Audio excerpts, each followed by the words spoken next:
AI isn't just for daily tasks. It's also being used in some of the most advanced fields today. Let's start with medical diagnosis. Doctors now use AI to analyze X rays, MRI scans, and lab reports. It helps detect diseases faster and more accurately by spotting patterns in medical images that might go unnoticed by the human eye. Now, on to self driving cars. AI is the brain behind autonomous vehicles.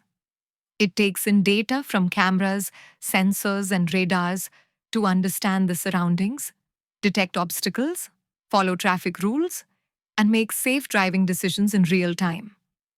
Finally, facial recognition.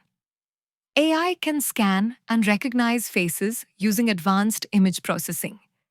It's used in mobile phones, airports, and security systems to identify or verify a person's identity within seconds. These are just a few examples showing how AI is transforming complex industries, making them smarter, faster, and more efficient.